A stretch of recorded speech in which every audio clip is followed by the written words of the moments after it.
والعاقبة للمتقين والجنة للموحدين والنار للعاصين، والصلاة والسلام على أشرف الأنبياء والمرسلين حبيب إله العالمين سيدنا ونبينا ومولانا بالقاسم محمد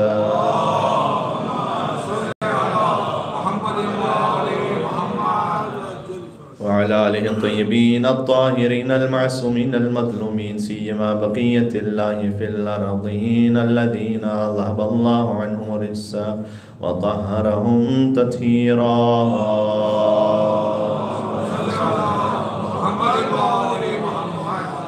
رحمة الله على محبيهم واللعنة الدائمة على أعدائهم أجمعين. وإمام زمان عجل الله تعالى فرجه الشريف. بسم الله الرحمن الرحيم. اللهم كن لوليك حجة ابن الحسن صلواتك عليه وعلى في هذه الساعة وفي كل ساعة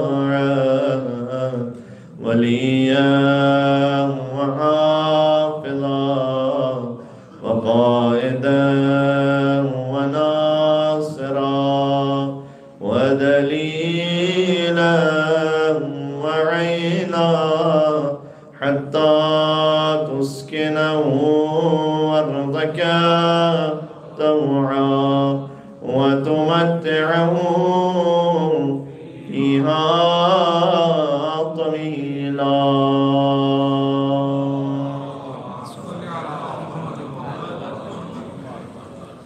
أما بعد فقد قال الله الحكيم في كتابه المجيد. بسم الله الرحمن الرحيم. کلوا واشربوا ہنیئا بما کنتم تعملون انا کذالک نجزی المحسنین ویل للمکذبین کلوا وتمتعوا قلیلا انکم مجرمون ویل للمکذبین واذا قیل لهم ارکعوا لا یرکعون ویل للمکذبین فبأي حدیث بعده یؤمنون. نعرہ صلوات.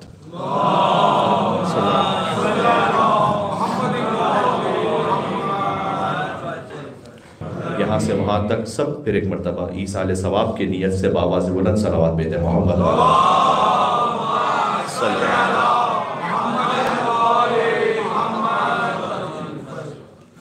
جو مومن دنیا سے گزر جائے اس مومن کے لیے بھی اللہ سبحانہ وتعالی احترام کا قائل ہوا ہے کہ پہلے غسل و کفن دو، نماز جنازہ پڑھو، تدفین کے لیے اہتمام کرو، جنازے میں شریک رہو. حدیث میں آیا کہ جو کسی مومن کے جنازے میں شریک ہو جب وہ واپس پلٹتا ہے تو ہر قدم پر اللہ عز و جل 10 لاکھ نیکیاں عطا فرماتا ہے، 10 لاکھ گناہ معاف کر دیتا ہے، 10 لاکھ درجات کو بڑھا دیتا ہے. یہ ہے تشییع جنازہ کی عظمت، ثواب. لہذا اللہ سبحانہ وتعالیٰ اس مرحوم کے لیے احترام کا قائل ہوا ہے. مرحوم یعنی وہ کہ جن پر اللہ کی رحمت نازل ہو.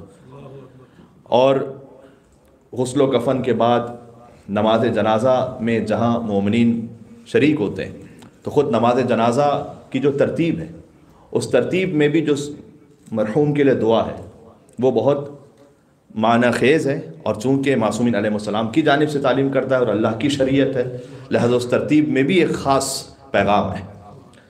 5 تکبیریں ہیں، اللہ اکبر کہہ کے نماز شروع کرو، اگرچہ کہ عام نمازوں سے مختلف ہے. دعا ہے مرنے والے کے لیے، اشہد ان لا الہ الا اللہ وحدہ لا شریک لہ واشہد ان محمدا عبدہ ورسولہ ارسلہ بالحق بشیرا ونذیرا بین یدی الساعہ. سب سے پہلے شہادت دو اللہ سبحانہ وتعالیٰ کی وحدانیت کے، رسالت محمد مصطفیٰ صلی اللہ علیہ وآلہ وسلم کی. اللہم صلی علی محمد. کہ پروردگار تو نے اپنے حبیب کو خوشخبری دینے والا اور ڈرانے والا بنا کر بھیجا، بشیر بھی ہیں نذیر بھی ہیں. اور چونکہ یہ عام نمازوں سے مختلف ہے لہٰذا اس میں گنجائش ہے کہ آپ امیر المومنین علی ابن ابی طالب علیہ السلام کی ولایت کی بھی گواہی دیں، اس میں اجازت ہے. اور پھر تکبیر کہو اور تکبیر کے دوسرے مرحلے میں داخل ہو جاؤ. اور دعا کا جو دوسرا مرحلہ ہے وہ یہ ہے کہ درود بھیجو خدا کی حمد و ثنا کے بعد محمد اور آل محمد پر. واجب حصہ تو فقط اللہم صلی علی محمد و آل محمد وارحم محمد و آل محمد. اس کے بعد جو مستحب حصہ ہے کہ پروردگار تو محمد اور آل محمد پر درود بھی نازل فرما، ان پر خاص رحمتیں نازل ہوں. کما صلیت و بارکت و ترحمت علی ابراہیم و آل ابراہیم انک حمید مجید، کہ یقیناً تو ہی قابل حمد ہے، تو ہی قابل مجد ہے، ساری تعریفیں تیرے لیے ہیں کہ تو درود و سلام بھیج محمد اور آل محمد پر. اللہم صلی علی محمد و آل محمد. تیسری تکبیر کے بعد عمومی دعا تمام میں مومنین کے لیے، اللہم اغفر للمومنین والمومنات، یہ واجب حصہ. اس کے بعد المسلمین والمسلمات الاحیاء منہم والاموات تاب بیننا و بینہم بالخیرات انک مجیب الدعوات انک علی کل شیء قدیر. یہ سب کو یاد ہے ماشاءاللہ. اور پھر چوتھی تکبیر کہو اور پھر خاص مرحوم کے لیے دعا کرو، اللہم اغفر لہذا المیت. اگر مرد کی میت ہے تو یہ واجب حصہ کہ پروردگار ان مرحوم کی مغفرت فرما دے. اور اگر طولانی پڑھنا چاہو تو یوں پڑھو کہ اللہم ان ھذا عبدک وابن عبدک، پروردگار یہ تیرا بندہ ہے، وابن عبدک، اور تیرے بندے کا فرزند ہے، وابن امتک. ہم نماز جنازہ پڑھتے تو ہیں لیکن ترجمے سے معمولاً واقف نہیں ہیں. اور تیری کنیز کا بیٹا ہے، تیرے عبد کا بیٹا ہے اور تیری کنیز کا بیٹا ہے. نزل بک، کہ پروردگار یہ مرحوم پہنچ رہا ہے، یہ میں اپنے آپ کے لیے ہم سب کے لیے کہہ رہا ہوں کہ ہم سب پر کہیں نہ کہیں جنازہ ہونا. نزل بک، کہ پروردگار یہ تیری بارگاہ میں حاضر ہو رہا ہے، وانت خیر منزول، اور تو ہی وہ بہترین ہے کہ جس کی بارگاہ میں حاضر ہوا جائے. اور پھر یہ دعا کر کے کہو کہ اللہم انا لا نعلم منہ الا خیرا، کہ پروردگار میں اس مرنے والے کے بارے میں خیر کے سوا کچھ جانتا ہی نہیں ہوں. کہ اگر 40 مومنین انشاءاللہ کسی میت پر یہ گواہی دے دے تو اللہ سبحانہ وتعالیٰ یہ کہتا ہے ملائکہ سے کہ جب مومنین ہی کو اس کے بارے میں صرف خیر ہی معلوم ہے تو بس تم بھی گواہ رہنا کہ میں نے اس کے گناہوں کو معاف کیا اور اسے جنت میں داخل کیا.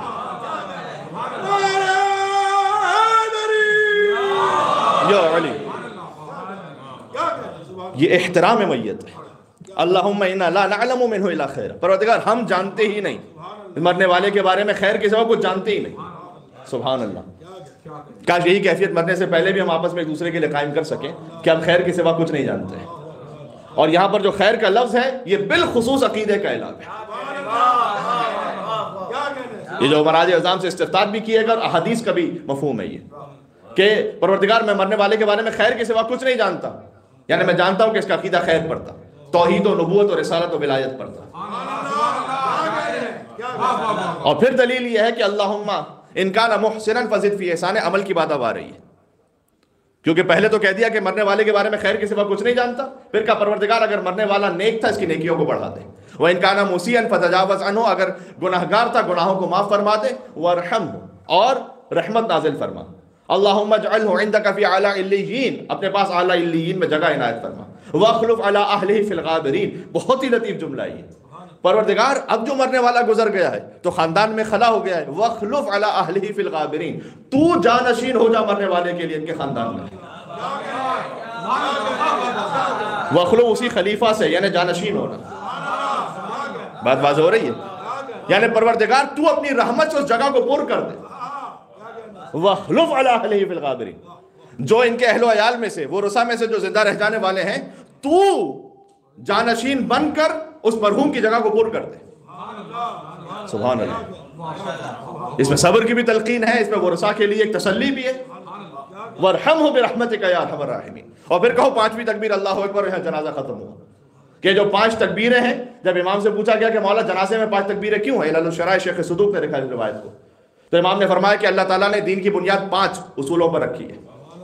الصلاۃ والصوم والحج والزکوٰۃ والولایہ، نماز و روزہ و حج و زکوٰۃ اور ہم اہل بیت کی ولایت. اور آپ بقیہ مسلمانوں میں دیکھیں تو وہ 4 تکبیروں کے ساتھ جنازہ پڑھتے ہیں اور ہم 5 تکبیروں کے ساتھ پڑھتے ہیں.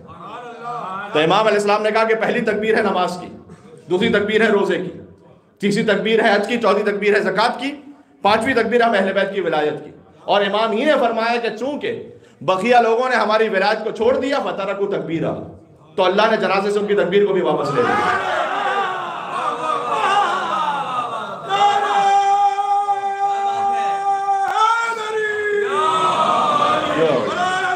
سبحان اللہم صلی علی محمد وعلی محمد.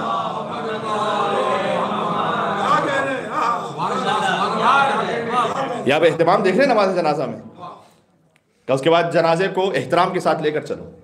شہادتین پڑھو, بسم اللہ و باللہ وعلی ملت رسول اللہ پڑھو, اور پھر قبرستان پہنچ کر بھی منزلیں دو تاکہ میت آشنا ہو جائے قبرستان کے ماحول سے. دفعتاً فوراً قبر میں نہ لے جاؤ. یہ سب احترام ہے, جیسے آج کی ماڈرن لینگویج میں جو کہتے ہیں پروٹوکول, یعنی خاص طریقے سے اس اہتمام کو انجام دو. اور پھر دفن بھی جب کرنے لگو تو تلقین پڑھو پھر سے.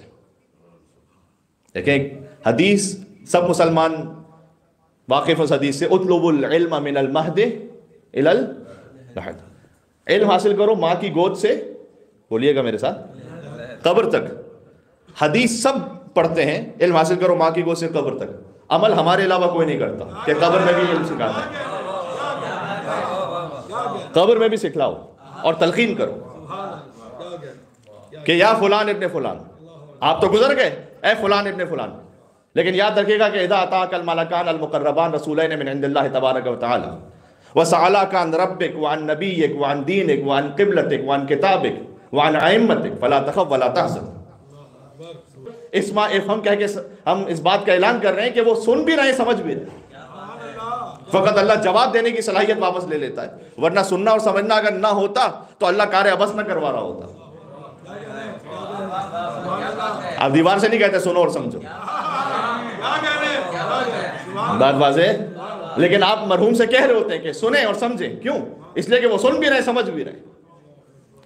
فقط یہ کہ اللہ سبحانہ وتعالیٰ نے اس وقت رسپونڈ کرنے کی صلاحیت لے لی ہے, ورنہ سن بھی رہے ہیں وہ سمجھ بھی رہے ہیں. اور یہ میں نے کہا ہم سب پہ گزرنی ہے یہ بات, تو میں تو اپنے آپ کے لیے سوچ کر اس بات کو پڑھ رہا ہوں کہ اسما افہم یا فلان ابن فلان اذا اتاک الملکان المقربان, جب آئیں گے آپ کی خدمت میں دو ملک مقرب, وسألاک, اور دونوں آپ سے سوال کریں گے, عن ربک وعن نبیک وعن دینک وعن قبلتک وعن کتابک وعن ائمتک, کہ وہ سوال کریں گے کہ آپ کا رب کون, آپ کا نبی کون, آپ کا دین کیا ہے, آپ کا قبلہ کیا ہے, آپ کی کتاب کیا ہے, آپ کے ائمہ کیا ہے.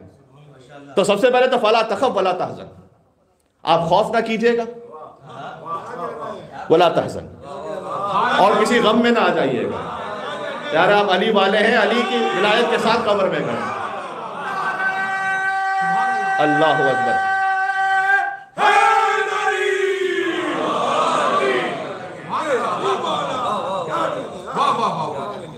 ایک دفعہ ترجمہ اسٹیبلش ہو جائے تو خود بخود بہت ساری چیزیں واضح ہو جاتی ہیں. فلا تخف ولا تحزن, آپ خوف نہ کیجئے گا اور حزن نہ کیجئے گا.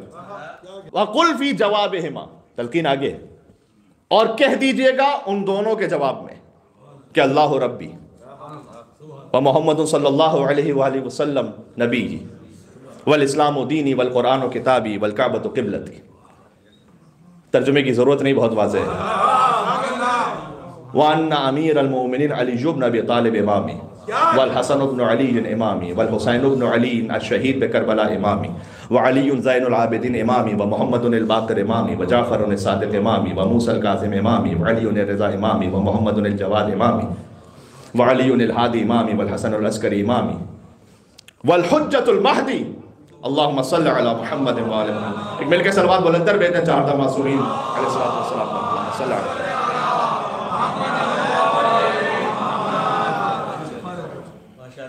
جواب دیجئے گا کہ اللہ میرا رب ہے اور محمد مصطفیٰ صلی اللہ علیہ وسلم میرے نبی ہیں, قرآن میری کتاب ہے, اسلام میرا دین ہے, کعبہ میرا قبلہ ہے, اور علی سے لے کر مہدی تک یہ میرے امام ہیں. تو خوف نہ کیجئے گا, حزن نہ کیجئے گا, اور یہ جواب دیجئے گا. اچھا, یہاں پر ایک بہت اہم بات ہے, پر غور کیجئے گا اس پہ, اس میں میرے لیے آپ سب کے لیے پیغام بھی ہے. سوال, کیا یہ سوال جواب میموری سے ہو رہے حافظے کا سوال ہے یہ عقیدے کا سوال ہے؟ بلکہ ایک لفظ اور بڑھا دوں کہ در حقیقت یہ سوال سب جانتے حافظے سے نہیں ہے. اگر حافظے کی بات ہے تو 5 سال کے بچہ آپ اسے پوچھیں کہ امام کے نام سناؤ تو سنائے گا یا نہیں سنائے گا؟ سنائے گا.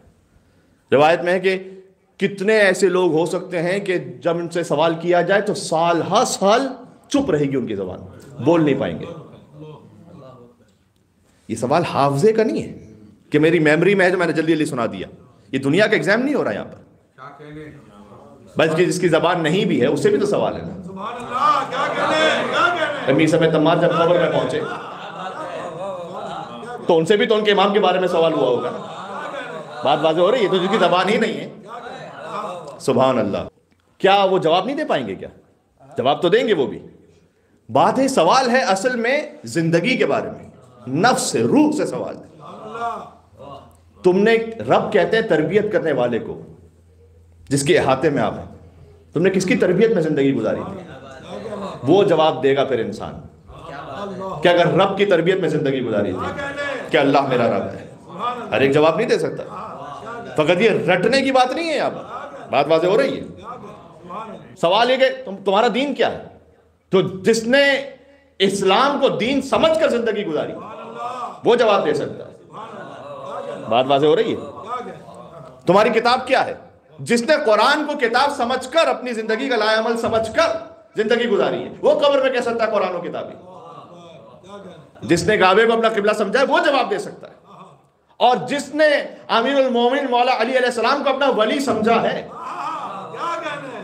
یعنی مجھ پر میری زندگی سے زیادہ اختیار علی ابن ابی طالب کا, یہ ہے ولایت کا مطلب. مجھ پر میرے مال سے زیادہ اختیار, میرے نفس سے زیادہ اختیار, میری عزت آبرو مجھ سے زیادہ اختیار, میرے اہل و عیال پر مجھ سے زیادہ اختیار. یہی تو مطلب ہے بے ابی انت و امی. میرے ماں باپ آپ پر قربان ہو جائے, اس کا مطلب کیا ہے؟ ماں باپ سے بڑھ کر کچھ نہیں ہے. ماں باپ کسی چیز پر قربان نہیں, ہم ماں باپ پر قربان ہیں. لیکن اہل بیت کی ولایت ہو تو ہمارے ماں باپ بھی ان پر قربان. اللہ سبحان اللہ. اللہم صلی علی محمد و علی محمد.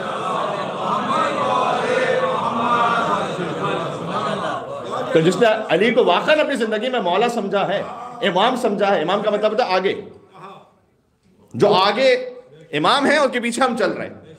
تو اگر میری زندگی میں, یعنی میری نگاہوں میں, میری زبان پر بولنے میں, میری سماعتوں میں علی آگے ہیں, تب میں کہوں گا قبر میں کہ علی ابن ابی طالب میرے امام ہیں, اور حسن ابن علی اور حسین ابن علی. امام نے فرمایا کہ جو 3 چیزوں کو نہیں مانتا وہ ہم میں سے نہیں ہے. ایک وہ کہ جو معراج جسمانی کا قائل نہ ہو, ہم میں سے نہیں ہے. سوال و جواب بے قبر کا قائل نہ ہو, ہم میں سے نہیں ہے. اور جو ہماری شفاعت کا قائل نہ ہو وہ ہم میں سے نہیں ہے. لہذا سوال قبر و منکر و نکیر پر بھی یقین رکھو اور شفاعت پر بھی یقین رکھو. سبحان اللہ. جیسے زندگی گزری ہے جس کی, ویسا اس کا سوال و جواب ہے. اچھا, میں نے 8 آیتیں پڑھی خطبے کے بعد سورہ مرسلات سے. ذرا سن لیجئے گا آیت کا ترجمہ, میرے پاس تو وقت بھی نہیں بچا کہ تفصیل میں جاؤں. سورہ مرسلات سورہ نمبر 77 ہے, 50 آیتیں. اس میں ایک آیت وہ ہے کہ جو 10 مرتبہ تکرار ہوئی ہے, ویل للمکذبین. ویل تباہی اور بربادی ہے تکذیب کرنے والوں کے لیے, یعنی جھٹلانے والوں کے لیے. جیسے 31 مرتبہ سورہ رحمان میں آیا فَبِأَيِّ آلَاءِ رَبِّكُمَا تُكَذِّبَانِ. یہ قرآن کی خوبصورتی ہے. ویسے قرآن کی خوبصورتی ہے, اگر کوئی خطیب ایک ہی لفظ کو ہر 2 جملے بعد تکرار کرے, ایک ہی جملے کو, تو بہرحال ایک آپ کو نقص محسوس ہوگا. کہ فرض کیجئے بسا اوقات کسی کا تکیہ کلام بن جاتا ہے, اسے خود کو بھی نہیں پتا ہوتا. تو اگر فرض کیجئے کہ وہ یوں کہہ رہے ہیں کہ آپ کی توجہ ہے نا, اور 2 جملے بعد آپ کی توجہ ہے نا, پھر 2 جملے آپ کی توجہ ہے نا, 2 جملے آپ کی توجہ ہے نا, تو ہو سکتا ہے وہ مجمع میں سے کہہ ہی دے بالآخر کہ مولانا صاحب توجہ ہے, اب آپ بیان آگے بڑھائیے تو پھر توجہ رکھیں گے. تو یہ نقص ہے کہ ہر 2 جملوں بعد ایک ہی جملہ آپ تکرار کیجئے. یہ فرق ہے مخلوق کے کلام اور خالق کے کلام میں. مخلوق کے کلام میں تکرار ہو جو نقص پیدا ہو جائے, خالق کے کلام میں تکرار ہو تو کمال پیدا ہو. بات سمجھ آ رہی ہے؟ قرآن میں جو سب سے زیادہ آیت تکرار ہوئی ہے وہ بسم اللہ الرحمن الرحیم ہے. اس کے بعد فَبِأَيِّ آلَاءِ رَبِّكُمَا تُكَذِّبَانِ, وہ 114 مرتبہ آئی ہے آیت بسم اللہ الرحمن الرحیم, اور یہ 31 مرتبہ فَبِأَيِّ آلَاءِ رَبِّكُمَا تُكَذِّبَانِ. تو تم دونوں اپنے رب کی کون سی نعمتوں کو جھٹلاؤ گے؟ اب یہاں دونوں کی میں وضاحت نہیں کر سکتا. یہ امام علیہ السلام کی حدیث پہ جا کے دیکھ لیجئے گا کہ اس کا ظاہر ہے جن و انس, اور باطن وہ کہ جو آپ کے ذہن میں ہے اس وقت وہ وہی ہے.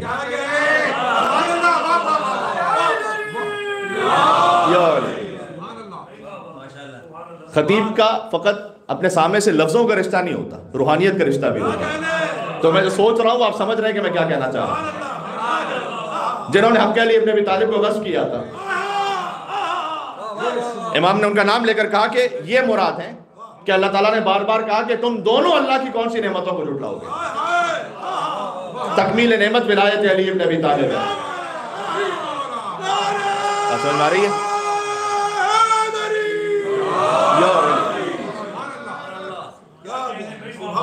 بسم اللہ الرحمن الرحیم میں با کا نقطہ بائے بسم اللہ وہ تولا ہے۔ فبأي آلاء ربكما تكذبان یہ تبرہ ہے۔ تولا بھی بار بار کرو، تبرہ بھی بار بار تکرار کرو۔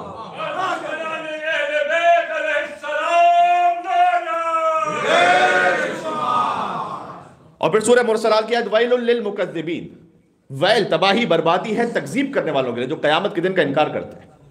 10 مرتبہ یہ آیت اس سورہ میں آئی ہے، ہم نے جتنا حصہ پڑھا ہے اس میں بھی چند مرتبہ تکرار ہوئی ہے۔ 43 آیت نمبر سے پڑھ رہا ہوں۔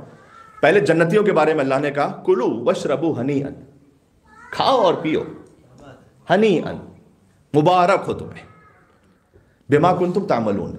بہت لطیف ہے، ہمارے پاس مستند روایات ہیں کہ کوئی شخص بھی جنت میں جا نہیں سکتا جب تک اللہ کا خاص رحم نہ ہو، اہل بیت علیہ السلام کی شفاعت نہ ہو۔ تو ہم جائیں گے اپنے عمل کی وجہ سے نہیں، عمل ضروری ہے اور واجب ہے، اگر وہ نہ ہو مثال طور پر کوئی نماز کو حقیر سمجھے تو اہل بیت کی شفاعت ہی نہیں ملے گی اسے، جو صادق آل محمد نے آخری جملہ ارشاد فرمایا۔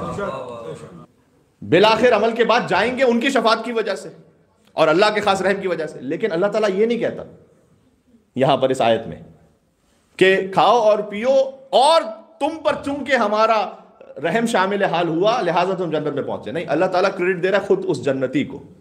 کبھی ہوتا ہے نا بما کنتم تعملون، جو کچھ تم نے کیا تھا تو اس کی وجہ سے آئے ہو جنت میں، یہ اللہ تعالیٰ کا کرم ہے، اس کی محبت کا بات کرنے کا انداز ہے۔ ہم یہ سمجھیں کہ اب اللہ کے رحم کی وجہ سے جائیں گے، اللہ تعالیٰ ہم سے کہہ رہا ہے بما کنتم تعملون، جو کچھ تم نے کیا تھا اب آگے تم جنت میں۔ انا کذالک نجزی المحسنین، ہم احسان کرنے والوں کو ایسے ہی جزا دیتے ہیں۔ ویل للمکذبین، تو تباہی اور بربادی ہے تکذیب کرنے والوں کے لیے جو قیامت کے دن کا انکار کرتے ہیں۔ یہاں پر اب ایک باطن ہے، میرے ساتھ رہیے گا، میں اس کو پیش کر کے بات ختم کر رہا ہوں۔ ویل للمکذبین، پھر ان مکذبین کے لیے کہا، جنتیوں کے لیے کہا کلو وشربو ہنیئا، کھاؤ پیو اطمینان سے، مبارک ہو۔ مجرموں سے کہا، کیونکہ مجرم کا لفظ اللہ نے خود آیت میں استعمال کیا، کلو وتمتعوا قلیلا، کھاؤ اور کچھ دیر کے لیے مزے کرو، تمتعوا قلیلا انکم مجرمون، یاد رکھو تم ہو مجرم۔ یہ دنیا کے معاملات کے لیے ہے، جو اکثر یہ سوال ہوتا ہے کہ فلاں کافر کے پاس کیوں اتنا زیادہ ہے، ان کے پاس ہم سے زیادہ بہتر ہے زندگی۔ اللہ تعالیٰ نے خود قرآن میں کہا ہے، کتنے ہی ایسے مومنین ہیں با عمل متدین مومنوں میں سلام کرتا ہوں واقع ان کو، کہ جو کبھی نہ کبھی ہمیں دوران گفتگو جب ان سے بات ہوتی ہے ان کی پروفیشنل لائف کے بارے میں تو وہ یہ کہتے ہیں کہ مولانا صاحب اپنی جاب پر اسٹیبل ہیں، لیکن جب ہم ان سے پوچھتے ہیں کہ آپ اس جگہ تو بہت عرصے سے جاب کر رہے ہیں تو کیا کوئی پروموشن ہوا کہیں کسی اور کا، کہتے ہیں مولانا صاحب اپرچونیٹیز تو بہت ہیں، لیکن ہم جانتے ہیں کہ جہاں پر ہم اس وقت سیٹ ہیں ہم اپنے دین کو بچا سکتے ہیں۔ آگے فرض کیجئے کہ پروموشن سے جائیں گے تو ہو سکتا ہے کہ کچھ فعل حرام کرنا پڑے، مثلا ہاتھ ملانا پڑے نامحرم سے، مثال کے طور پر کچھ ایسی گیدرنگز میں شرکت کرنا پڑے سوشلائزنگ کی وجہ سے آفس کے انوائرمنٹ میں کہ جو کرنا پائیں، تو مولانا صاحب ہم سیکریفائس کرتے ہیں اور یہیں پر بس خوش ہیں اس لیے کہ ہمارا دین محفوظ ہے۔ کتنے ہی ایسے مومنین ہیں جو میں ذاتی طور پر جانتا ہوں کہ مولانا صاحب چونکہ یہاں پر نماز کے لیے اہتمام ہمارا ہو چکا ہے صحیح، اب ہمیں نہیں معلوم کسی اور کمپنی پہ جائیں گے تو نماز کے لیے کیا موقع ملے گا یا نہیں ملے گا، تو یہیں رہتے ہیں، تو وہ اپنے کیریئر کو قربان کر رہے ہیں۔ اور جب وہ دیکھتے ہیں کچھ لوگوں کو اپنے سے آگے بڑھتے ہوئے اور اپنے جونیئرز کو اپنے سے آگے بڑھتا ہو، تو میں ان کی خدمت میں اس آیت کو یا اس کے مفہوم کو پڑھ دیتا ہوں کہ کلو وتمتعوا قلیلا، اللہ تعالیٰ کافروں سے کہتا ہے کھاؤ اور کچھ دیر مزے کرو۔ آپ اور ہمارے لیے جنت میں کلو واشربوا ہنیئا، بات واضح ہو رہی ہے، اس پہ سیکریفائس وہی کر سکتا ہے جسے جنت کا یقین ہے۔ اسی لیے اللہ تعالیٰ بار بار کہہ رہے ہیں ویل للمکذبین، جھٹلانے والوں کے لیے تباہی ہے۔ تمتعوا قلیلا انکم مجرمون، پھر کہا ویل للمکذبین، اور ویل ہے تباہی ہے تکذیب کرنے والوں کے لیے آیت سن لیجئے گا، وقت تقریباً تمام ہو گیا، مصائب پہ جانے کی منزل آ رہی ہے۔ وَإِذَا قِيلَ لَهُمُ ارْكَعُوا لَا يَرْكَعُونَ، یہ تکذیب کرنے والے وہ ہیں کہ جب ان سے کہا جائے کہ رکوع کرو تو رکوع نہیں کرتے۔ یہ آیت کا محل کیا ہے؟ ارے وہ تو قیامت کو نہیں مانتا۔ یہ نہیں کہا کہ جب ان سے کہا جائے نماز پڑھو تو نماز نہیں پڑھتے، سجدہ کرو تو سجدہ نہیں کرتے، جب ان سے کہا جائے رکوع کرو تو رکوع نہیں کرتے۔ اچھا ایک بات تو یہ کہ خود رکوع کی اس اعتبار سے زیادہ اہمیت ہے کہ سجدہ نماز کے علاوہ بھی ہوتا ہے، سجدہ شکر، رکوع نماز کے علاوہ نہیں ہوتا، رکوع نماز ہی کا حصہ ہے۔ رکوع ہے سر تسلیم خم ہو جانا۔ جب ان سے کہا جائے کہ وَإِذَا قِيلَ لَهُمُ ارْكَعُوا لَا يَرْكَعُونَ وَيْلٌ لِّلْمُكَذِّبِينَ، ہاں تو جب ان سے کہا جائے کہ رکوع کرو تو رکوع نہیں کرتے۔ ابو حمزہ ثمالی کے نام سے کون واقف نہیں ہے؟ تفسیر فرات کوفی سے ایک روایت سناتا ہوں، آج سے 1200 سال پرانی تفسیر ہے۔ جب اس آیت پر ابو حمزہ ثمالی پہنچے تو پانچویں امام سے پوچھا کہ مولا یہ بتلائیے گا کہ یہاں پر وَإِذَا قِيلَ لَهُمُ ارْكَعُوا لَا يَرْكَعُونَ کا مطلب کیا ہے؟ امام نے کہا کہ اِنَّ فِي هَذَا الشَّيْءَ بَطْنٌ، اس کا ایک باطن ہے، اس رکوع کا ایک باطن ہے، اور وہ باطن یہ ہے وَإِذَا قِيلَ لِلْمُكَذِّبِينَ وَالنُّصَّابِ، جب تکذیب کرنے والوں سے اور ناصبیوں سے کہا جاتا ہے کہ تولوا علیًا، کہ علی ابن ابی طالب کو اپنا مولا مانو، تو لا یفعلون، وہ مولا مانتے نہیں ہیں۔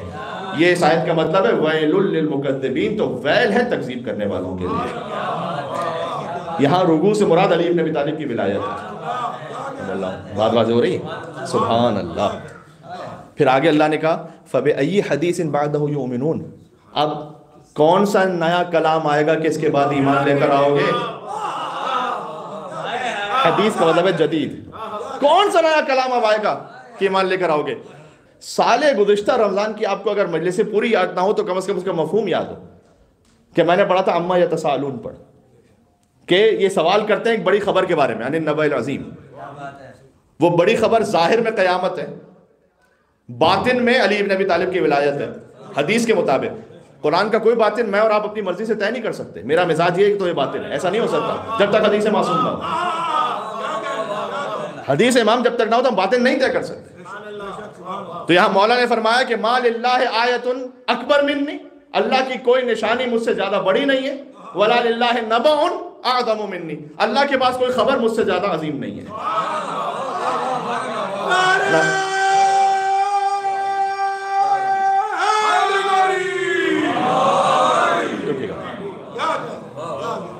نبا ہی سے ہے نبی، خبر دینے والے کو۔ نبی کو نبی کہتے اس لیے کہ وہ آسمانوں کی خبریں دیتا ہے اللہ کی جانب سے، اور چونکہ علی کی ولایت ہی سب سے عظیم خبر ہے، تو جب وہ خبر پہنچا دی گئی تو الیوم اکملت لکم دینکم واتممت علیکم نعمتی، آسمانوں پر علی ولی اللہ کے بعد کوئی خبر بچی نہیں تھی جو ہماری ہدایت کے لیے ضروری ہو، تو جیسے ہی وہ پہنچا دی گئی غدیر ہو گئی، دین مکمل ہو گیا۔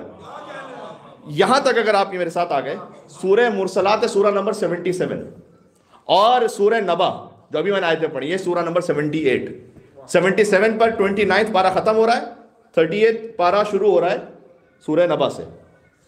تفسیر قرآن کی کچھ مباحث میں نے آپ کی خدمت میں عرض کیا تھا کہ جو سیکوینس آف سوراز ہے نا، یہ میں نے اور آپ نے اپنی طرف سے نہیں کی ہوئی کوئی، یہ رسول اللہ نے متعین فرمائی ہے کہ قرآن کے کس سورے کو کہاں رکھو، لہذا اس سیکوینس کی اپنی اہمیت ہے۔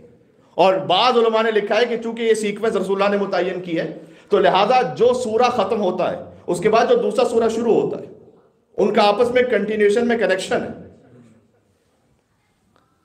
اللہ تعالیٰ کہہ رہا ہے کہ وَإِذَا قِيلَ لَهُمُ ارْكَعُوا لَا يَرْكَعُونَ، جب ان سے سورہ مرسلات، جب ان سے کہا جائے کہ رکوع کرو تو رکوع کرتے نہیں ہیں۔ وَيْلٌ لِّلْمُكَذِّبِينَ، تو جھٹلانے والوں کے لیے تباہی بربادی ہے۔ فَبِأَيِّ حَدِيثٍ بَعْدَهُ يُؤْمِنُونَ، اس کے بعد کون سی نئی بات آئے گی کہ ایمان لے کر آؤ گے؟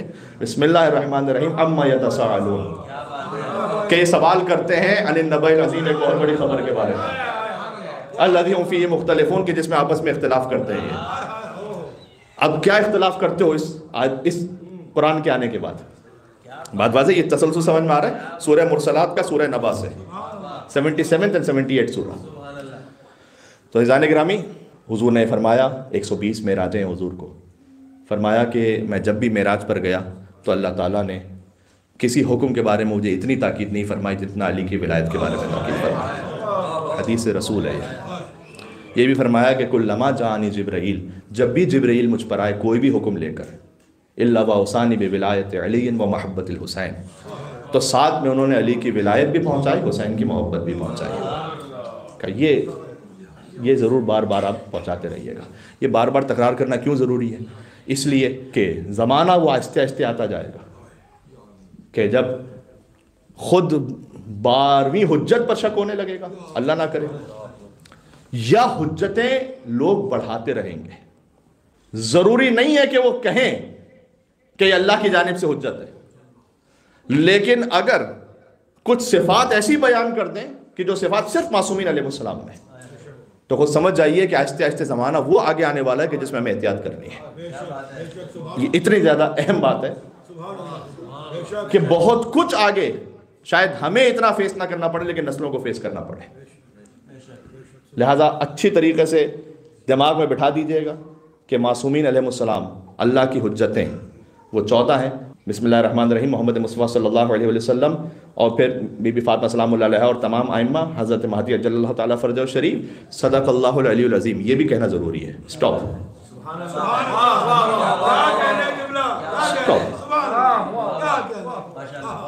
بات ہو رہی۔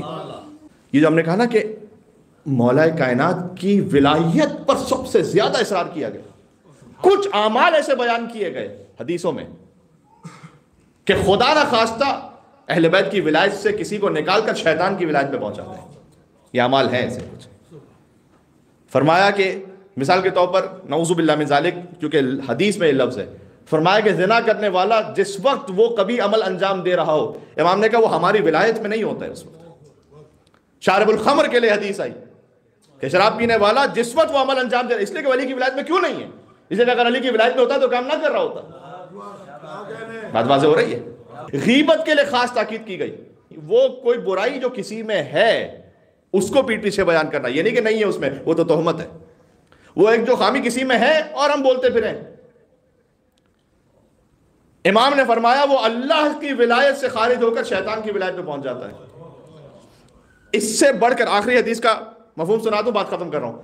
فرمایا کہ اگر کوئی، ہماری شیخ صدوق کی روایت ہے کہ اگر کوئی اپنے کسی عمل سے انٹینشن یہ رکھے کہ میں اپنے مومن بھائی کو لوگوں کی نگاہوں میں گرا دوں، تو بہت ہوتا ہے، کوئی ایسا کام کروں اپنے الفاظ سے، اپنی باڈی لینگویج سے، اپنے طریقے سے کہ لوگوں کی نگاہ میں اس کی عزت گرا دوں، امام نے آگے فرمایا کہ اللہ اسے اپنی ولایت سے نکال دیتا ہے اور شیطان بھی اسے اپنی ولایت میں نہیں لیتا ہے، شیطان بھی منع کر دیتا ہے، گیا خود کچھ بھی نہیں۔ اللہ اکبر۔ اللہ سبحانہ و تعالی ہمیں اہل بیت کی ولایت پر موت عطا فرمائے۔ ان مصروں کو پڑھ چکا ہوں لیکن اچھا ہے۔ قبر مومن میں سجا ہوگا ولا کا گلشن، گل ولایت کے کھلیں گے تو مزہ آئے گا، ہم بھی مومن ہیں فرشتے بھی موالی محسن، یا علی کہہ کے ملیں گے تو مزہ آئے گا۔ وہ کہ جو مولا کائنات کی ولایت کے ساتھ جائے دنیا سے۔ عزیزوں، 2 جملے سن لیجئے گا۔ آخری سانس لی اور دار فنا چھوڑ دیا، بھائی نے بھائی کی آغوش میں دم توڑ دیا۔ عباس پر تیر ایسے برس رہے تھے کہ کل مطر، جیسے کہ بارش ہو، ایسے کہ جیسے بارش کہیں برستی ہے، تو اتنے تیر برس رہے تھے ابوالفضل عباس علیہ السلام پر۔ ایک تیر عباس کی آنکھوں میں پیوست ہو۔ جب کوئی ذرہ بھی چلا جائے تو کیا کرتے ہو؟ آنکھوں سے صاف کرتے ہو۔ جس کے دونوں ہاتھ کٹ چکے ہوں اور تیر آنکھوں میں لگ چکا ہو تو وہ تیر کیسے نکالے؟ عباس نے اپنے سر اقدس کو جھکایا تاکہ زانوؤں کے ذریعے تیر کھینچ لیں۔ سر پر گرز لگا اور عباس کٹے ہاتھوں کے ساتھ گرے زمین کربلا پر اور آواز دی، یا اخی ادرک اخاک، اے مولا میرا آخری سلام قبول فرمائیے گا۔ اس کا اصل ترجمہ تو یہ ہے کہ مولا مدد کو پہنچیے گا، یعنی عباس اب جب حسین پہنچے ہیں، دیکھیں کچھ باتیں ہوتی ہیں جو واضح صریح مقتل میں ہیں، کچھ باتیں ہیں کہ جو آپ کو اس مقام سے سمجھنی ہیں۔ کبھی زندگی میں ایسا ہوا ہوگا کہ حسین پہنچے اور عباس لیٹے رہے، کبھی کھڑے نہ ہو؟ کبھی ایسا نہیں ہوا ہوگا نا۔ اب جب حسین پہنچے ہیں ابوالفضل عباس علیہ السلام تک، عباس اپنے کٹے ہوئے شانوں کے ذریعے سے اٹھنا چاہتے ہیں، ارے آقا آیا ہے عباس کا، مولا آیا ہے عباس کا، عباس لے کے کیسے رہ جائے؟ لیکن حسین نے عباس کا سر گود میں لیا تو عباس نے دفعتاً سر زمین پر رکھ دیا. کہ عباس میں تیرا سر گود میں رہنا چاہتا ہوں تو زمین پر کیوں رکھتا ہے؟ کہ مولا میں سوچ رہا ہوں کہ جب میں زمین پر گرا ہوں تو آپ نے میرا سر گود میں لیا، جب آپ زمین پر گریں گے تو کون آئے گا آپ کا سر گود میں لینے کے لیے؟ گویا حسین نے کہا عباس مدینہ سے میری ماں فاطمہ زہرا تشریف لائیں گے. حسین نے عباس کا علم لیا. یہ جملہ بڑا مشہور ہے، مصائب میں پڑھا جاتا ہے، الان انکسر ظہری. یہ یقیناً ہے کہ عباس کمر ٹوٹ گئی. عباس اس کے آگے بھی امام نے جملہ کہا وقلت حیلتی. سادہ ترجمہ کروں تو حسین بیچارہ ہو گیا. عباس سب جو کچھ تھا وہ ختم ہو گیا. عباس وشمت بی عدوی، اور دشمن تانے دے رہے ہیں. عباس حسین کو تانے دے رہے ہیں کہ کہاں گیا وہ عباس. دشمن سب و شتم کر رہے ہیں. عباس یہ کہہ کر عباس نے دار فنا کو جب چھوڑا کہا میرا لاشا خیمے میں نہ لے جائیے گا. 2 لاشیں ایسے تھے کہ جو خیام میں نہ آ سکے. ایک عباس کا لاشا کیونکہ وصیت کر دی، ایک حسین کا لاشا کیونکہ کوئی لانے والا بچا نہیں تھا. حسین نے عباس کا علم لیا. اسی لیے عزیزوں معمولاً غازی عباس کا تابوت نہیں اٹھتا، عباس کا علم اٹھتا ہے، اس لیے کہ عباس کا لاشا اٹھایا نہ جا سکا تھا. حسین نے علم لیا. دور سے آخری جملہ کہہ رہا ہوں، یا حسین کہہ کر ابوالفضل عباس کو پرسا دیتے ہوئے جس کے دل میں جتنا دم ہے وہ روتا چلا جائے. حسین نے عباس کا علم تو لیا. چھوٹے چھوٹے بچے دور سے دیکھ رہے تھے، علم آ رہا ہے، اب اصغر کو پانی مل جائے گا. لیکن حسین علم لے کر پہنچے. علم آ گیا، علمدار.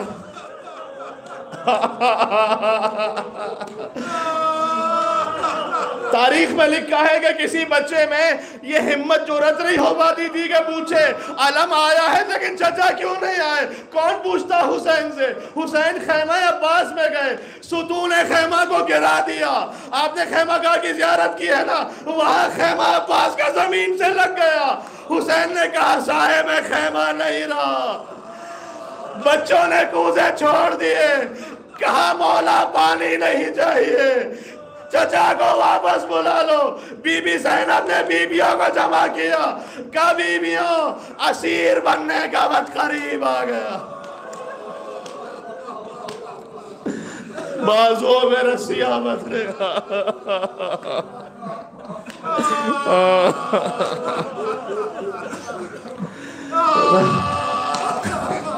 وَسَيَعْلَمُ الَّذِينَ ظَلَمُوا عَلَى مُحَمَّدٍ أَيَّا مُنْقَلَبٍ يَنْقَلِبُونَ يَا كَاشِفَ الْكَرْبِ عَنْ وَجْهِ الْحُسَيْنِ اكشف كربي بحق أخيك الحسين.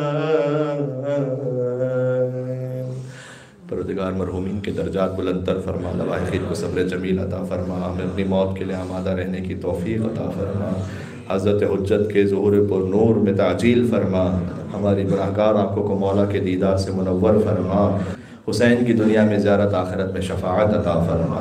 ربنا تقبل منا انک انت السمیع العلیم. ایک اور مل کے صلوات بیتے ہیں محمد و آل محمد.